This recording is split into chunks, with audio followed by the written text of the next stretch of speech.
Okay. It's really my pleasure to introduce our speaker today. Where's your microphone? Can I borrow that, please? Thank you. All right. Anyway, it's my pleasure to introduce Emily Baucom. She's with the Alamo. Unfortunately, Davy Crockett couldn't make it. And so I don't know if any of you have been around San Antonio a long time. She used to be a reporter for WAI, Channel 4, has been in many other cities around the United States, and it's really my pleasure to introduce Emily, so please welcome her. Thank you so much for having me. Oh, there we go. We're going to make sure that the screen works. Okay, we're back in business. My name is Emily Baucom. I'm delighted to be here. I'm a San Antonio native, born and raised here. As David said, I did move away for many years to report the news in different cities and then came back to San Antonio in 2012. I joined the Alamo team 2 years ago, and I'm very passionate about sharing the story of the Alamo, particularly with veterans and service members. I know we have a mix of branches in this room, but I do want to point out before we begin that the Alamo's history was greatly impacted by the U.S. Army. In fact, yes, round of applause. If you can see what I'm circling here, that famous parapet arch known around the world as the Alamo, the symbol of the Alamo, that was not there during the battle. In fact, during the battle, there was no roof down the center of the church. They had a cannon ramp that went up the back, shooting out. When Texas became a part of the United States in 1845, the U.S. Army moved in and made the Alamo Church in Long Barrack a quartermaster depot. They added a second floor to the Alamo Church, and they built the first roof the church ever had. It was wood-gabled, pointed, and they didn't like how that point looked. They thought it looked ugly, so they designed that arch and built the limestone to hide that roof. And now that's the symbol that people around the world know as the Alamo. And the Army was actually there for about 40 years until moving out to Fort Sam Houston. So just a little bit of that history before we get started. The Alamo, if you have kept up with the headlines in the past 10 to 15 years, has been the subject of a lot of debate. We like to say, in some respects, the battle never ended. People very much care about the future of this place that's the heart of downtown San Antonio.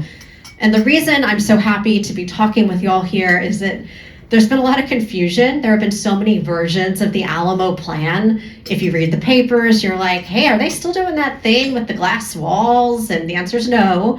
So I like to come and clear up any confusion about what we're doing, because this $550 million project, it's not just talk anymore. It is really, finally, truly, actually happening. But I don't want you to take my word for it. I'm going to show you a video from a friend of ours, Pat Green, a country music artist. Hello, I'm Pat Green, country music artist, and I'd like to tell you the story of the Alamo. It's a story as big as Texas, a story about the fight for independence, the birth of a state, and the growth of a nation, about conflict and cultures, rule and religion, power and politics. It's a story of how less than 200 Texans, vastly outnumbered by Santa Anna's army, battered by cannon fire and without reinforcements, held their ground for 13 days before Mexican forces stormed the walls. This is the story of the Alamo, and while the dust from hard-fought battles has long since settled, its legacy lives on. The Alamo is beloved not only by Texans, but also by many throughout our nation and around the world. It represents the heart of the Lone Star State's spirit and mystique, but there's more to the Alamo than its iconic facade and that infamous line. I'm excited to tell y'all about a $550 million redevelopment project underway, of which $450 million has already been secured. Now is the time to get involved and support the preservation and expansion of this World Heritage Site. Today, we invite you to help move this once-in-a-generation project over the finish line. Let's take a look at what's happening in San Antonio. Completed in early 2023, the Ralston Family Collection Center is a shining example of what's to come. Inside are hundreds of newly displayed artifacts, many generously donated by British music legend and collector Phil Collins.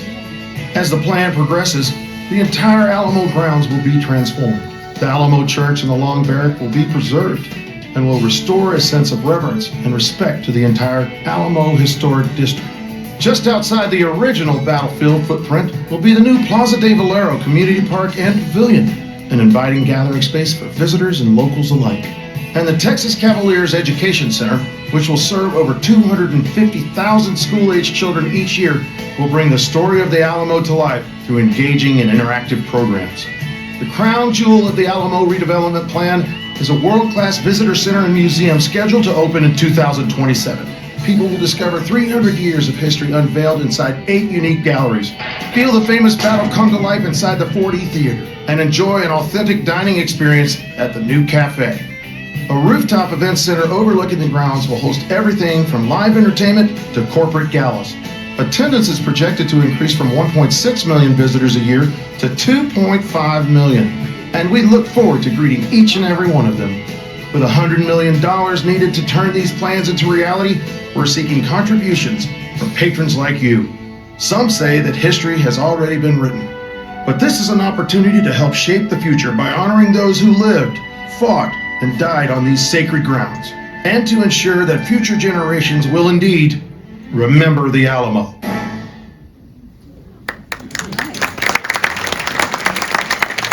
So since we put together that video, there's 2 things that are a little out of date. One is the money, and it's also a great opportunity for me to explain where the money for this is coming from. $400 million was appropriated by the state of Texas 2 years ago during the previous legislative session. We are raising $150 million privately. We're now at about $85 million, so we are more than halfway there. We still have a couple of years to go, but we like to be transparent about where the money's coming from. The other thing that has changed a little bit is Plaza de Valero is now open. This video will show it to you. It is what I like to call the front yard to the Menger Hotel.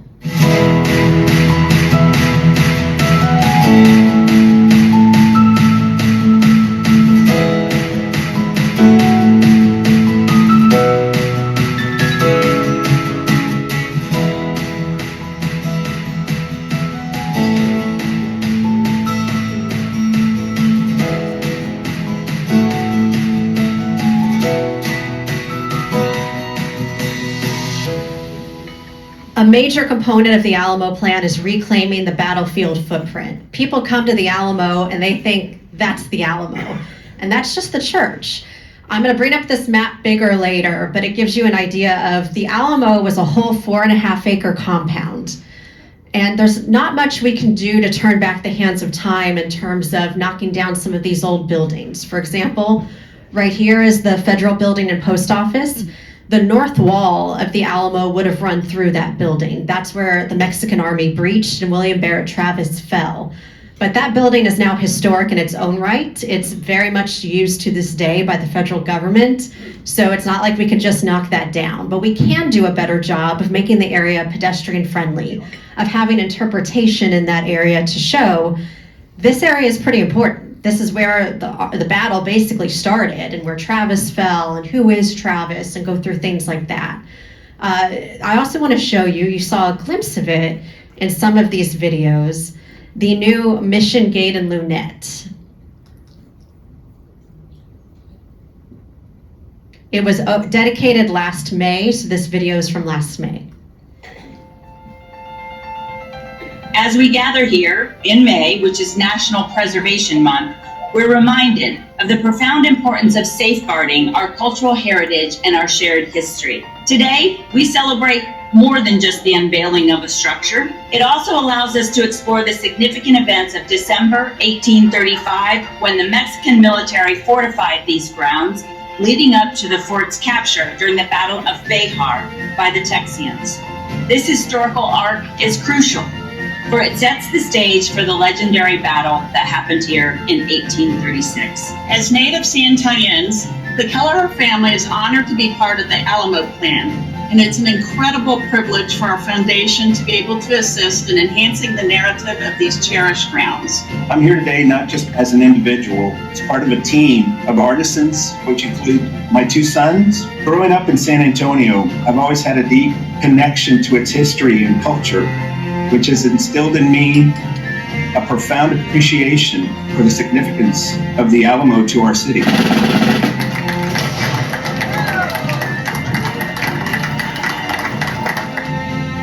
So as you heard, it's an artistic interpretation of the original South Gate to the Mission Fort. It is in the area where James Bowie would have fought from his deathbed. What I really like about it is that we are a big convention city. So if you've been at the convention center all day and you don't wander over into the Alamo until about 6:30 at night, we're closed. But before, all you could do is be like, hey, I got a photo of the Alamo, and walk away. Now you can walk through the Mission Gate and Lunette and get an entire site history in one snapshot.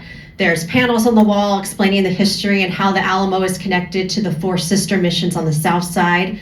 And there's bronze reliefs, those things you saw in the video, that show how the site footprint changed over time. So that's a really exciting addition. From here, I'm going to move into the presentation. So give me a second, please, to make it go full screen. There we go. Okay, this is the site map that I was talking about. I do have it here if anyone wants to come up afterward and get a closer look. It's kind of hard sometimes to orient yourself. So right here is where you are used to standing, where I am circling with the cursor. And that's where you're facing the Alamo Church. The cenotaph right here. The cenotaph is currently under restoration. I know that was the subject of a lot of heavy debate in newspaper and TV headlines. It does need some love. So we are cleaning it up and fixing some of the foundational issues right now. This is the Alamo Church. You're used to going into the front and coming out about right here. And that's a gift shop that we're going to convert later into an event building. The new collection center, and I'll show you photos from inside momentarily, that's in the back. This area, labeled Education Building, if you've been to the Alamo in the past 50, 60 years, you know it as a building called Alamo Hall. It was also the original city fire station number 2. And there's some very historic aspects in there. There's some wood some tiles on the floor, for example, that were WPA projects. So this building is going to be an adaptive reuse so we're going to save the historic parts and then build apart from it a 2-story education center. And then the crown jewel will be directly across the street from the Alamo Church, this visitor center and museum. So I can refer back to the map later if y'all have any questions, but for now we're going to move forward. This is on top some not very nice looking construction photos, but the bottom shows you where we're going. So what I've shown you that's new, the Mission Gate and Lunette and Plaza de Valero, that takes us to River Center Mall. From River Center Mall down to Commerce Street will be called the Alamo Promenade. So that whole stretch of Alamo Plaza that I know we've all been used to driving through, it's been closed to car traffic since 2021. And this is where the walkability will begin. And it will have different pavers that kind of let you know, okay, I'm stepping onto somewhere different here. We're now in a historic district. Plaza de Valero, you saw the video of. Since that video was actually taken about 10 minutes after we officially opened it December 20th. And since then, we have hosted a large-scale dinner for 600 people on that lawn. We've hosted children's groups performing on the stage. And just this past Sunday, we hosted the University of Houston holding a pep rally in advance of last night's championship game. So it's very exciting to activate that space in front of the Menger Hotel. And even when it's not really in use for an event, I like to walk to that Starbucks to River Center Mall, and I see on a daily basis families throwing a football on the lawn. And it's really exciting to see the space activated for families. We went through the Mission Gate and Lunette, and you can see here on the bottom the perspective to the Alamo Church, and then the statue of James Bowie in the area where he would have fought and died. This is surrounded the Alamo Augmented Experience. It is now inside the historic Lawn Barrack. And before I really get into it, I'm going to show you a video, because when they told me about augmented reality, I don't know about y'all, but I really didn't know what they were talking about. And this video will explain it a little bit better.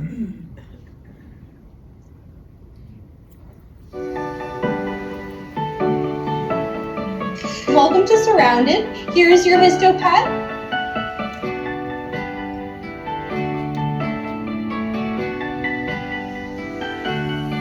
With the launch of this augmented reality experience, we're bridging the gap between the past, the present, and the future. right now versus 1836. It's just so moving as you look and see right where you're standing is right where these heroes were. And I was anxious to see how the area where my grandmother's house was, the Lozoya house, I could see the changes that were made in each decade. It's like intact with the newer generation. They see in the history, looking at it, be able to touch and interact with it. I think it's cool. What's cool about it? You get to see what's in the past. So you take these handheld tablets, you scan things that are like QR codes, and it rolls back time. And it shows you, let's take away these tall buildings and let's go back to what the Alamo looked like when it was nothing but a Spanish mission. Then another era takes you inside the Lawn Barrack when it was the first hospital in Texas. And then 1836 takes you to the night before the battle. And through all these different eras, you can walk through rooms, you can learn about the different people who were key during those time periods. You do kind of feel a little silly because you hold up the tablet and you're walking like this, but if you ever get confused about your orientation, there's a slider on the bottom that shows you today. And you're like, oh, I'm looking at the Federal Building. I get where I am now. And kids really like it because it's like Pokemon Go during different eras. You can find treasures. For example, I really like the late 1800s era. You start off on the plaza with the Chili Queens cooking lunch, and then you go inside the general store when the Lawn Barrack was a general store, and you see the prices and what's for sale. This was developed by a company called Histovery. They are out of Paris, and they're doing the exact same thing with Notre Dame. Since Notre Dame has obviously been closed for many years for their big restoration project, they've been able to take Notre Dame on the road through this technology. Something that I think is a really cool metric. Before all of this construction and all these changes, the average time a visitor to the Alamo spent there was 15 minutes. Because these are on tablets, we get a lot of cool metrics back about timing. The average time people spend on these tablets, 75 minutes.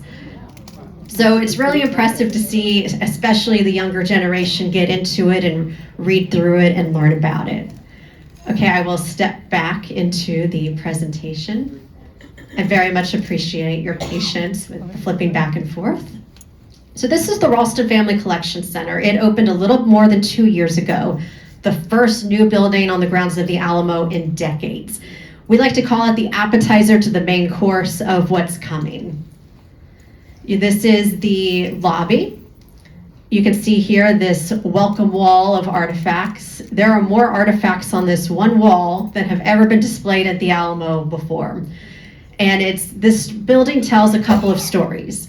It has artifacts ranging from the indigenous era to Spanish mission to battle to pop culture, and it also tells the story of collectors. So who are the collectors? We have the Alamo and the Daughters of the Republic of Texas. We have a local artist by the name of Donald Yenna. He and his wife collected artifacts to make his art accurate.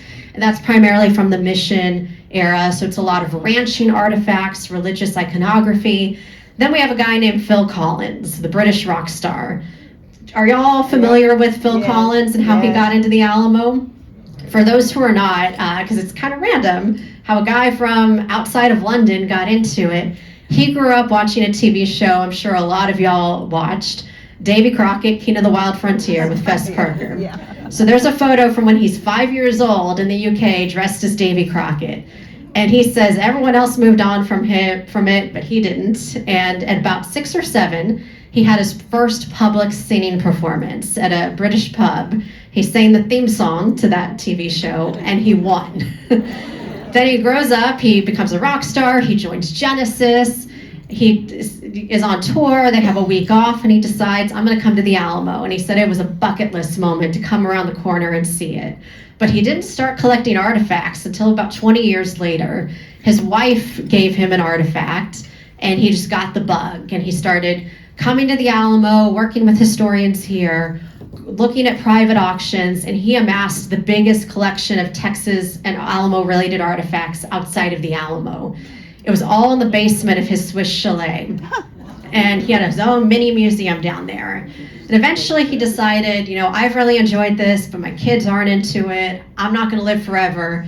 So in 2014, he donated all of it to the state of Texas. So it's very exciting to have that on display. There is this diorama in the collection center that's narrated by Phil Collins, and it has a light show. You can see some of the light. So as he talks about different parts of the battle, the specific parts of the compound light up. That's the aha moment for a lot of visitors, where they're like, okay, now I get how it happened. This is construction of the future Texas Cavaliers Education Center. You can see in this top left photo how we are taking that original structure I talked about, Alamo Hall, and building up around it. Here are some photos from the inside. Do we have any retired educators in here, or anyone who has chaperoned field trips? There you go. So if you go downtown, I'm sure a lot of people don't think about the logistics, but you probably do, sir. A safe school bus drop-off pickup zone. We're going to have that for these kids. They're going to come into the education center. This bottom left photo is where they will begin. It's an orientation theater where they will watch a short film geared towards students about what they'll see on the ground. There will be a STEAM lab. That stands for Science, Technology, Engineering, Arts, and Math. So they will learn about how does history, which a lot of kids sometimes think is boring, intersect with everything else I'm learning in school. So that's archaeology, that's conservation. The art feature can be the frescoes that have been discovered on the walls inside the Alamo Church. So there's a lot of really exciting things we can do to bring history to life. Then the Visitor Center and Museum, that's this here. This is an adaptive reuse of two historic buildings. The one I am circling here on the left is the Crockett Building, built in 1882. The one on the right is the Woolworth Building. You may be wondering what happened in the center. That was the old Palace Theater. It had burned down many, many, many decades ago, and it was rebuilt. There was still a lot of, as of yesterday, they're still pulling out burned, old, rotten wood from that area. It would be a lot cheaper to knock everything down and start new, but we wanted to do something a little different because these buildings have a lot of history. For example, the Crockett Building was built by the Maverick family. Samuel Maverick signed the Texas Declaration of Independence and had been at the Alamo during the siege, left before the battle to go to Washington on the Brazos and sign the Declaration. And he had a lot of survivor's guilt over that, and he actually built a home catty corner to the Alamo where the Hotel Gibbs is today. And then he and his family built up Alamo Plaza into what we know it today. Then this building on the right is the Woolworth Building. It had a Woolworth lunch counter that in March 1960 was among the first peacefully desegregated lunch counters in Texas. The actual counter is lost to time, but the outline remains. So we can use that, build up, and tell a different story about the fight for freedom did not end in 1836. It continues, and Alamo Plaza has been a flashpoint. And as we move forward, I want to talk about the history we're going to showcase in this museum. For many, many decades, we came to the Alamo and you pretty much only learned about the 13 days of siege and battle. And there's nothing wrong with that. That is what people around the world know the Alamo for. But those 13 days did not happen in a vacuum. There's 300 years of history for us to mine. So in the museum, you're going to get that full 300 years of history. This lobby, you can see on the top, it kind of doesn't look very good right now. On the bottom, it'll look a lot better. I want to highlight something really cool. This Hotel Alamo sign I'm circling. No living person knew it existed before we started this construction. So that's been a really exciting find as we figure out how we're going to conserve that. As far as the lobby, okay, the Alamo Church, lawn barrack, and grounds by state statute are free to visit and always will be. So we want to make a commitment that as we build more experiences, that we do have things that are free for families. So in the lobby, you're going to see some artifacts. You're going to see some bronze statues that we're calling vignettes. That's a kind of a tricky word, but the idea is statues are very much like I'm a statue. These vignettes tell a story. I've been able to see them as they're being built. There's one where it's like people kneeled on the ground with tools as they're building the limestone to build the Alamo Church. There's Joe, Travis's enslaved person, telling the story because he survived the battle, and the account of the battle we have is from Joe. There's Adina de Zavala and Clara Driscoll, the members of the Daughters of the Republic of Texas, who preserved the church in Long Barrack and prevented them from getting knocked down to become a hotel. There's members of the civil rights movement. So you're going to be able to walk through and see these statues and get a taste of that 300-year history. That part of the lobby shows some artifacts that will be on the wall. We're going to have a cafe. So as you come up from the Riverwalk, the Alamo is the #1 tourist destination in Texas. The Riverwalk is #2. So we're very proud of that physical connection. As you come up from the Riverwalk, you're going to see this cafe with this mural called the Sheets mural. It's pretty well known around San Antonio, and that will be a place to invite you in. I mentioned that civil rights exhibit. That will also be free on the first floor, and you can see how we're going to recreate that lunch counter to tell that story.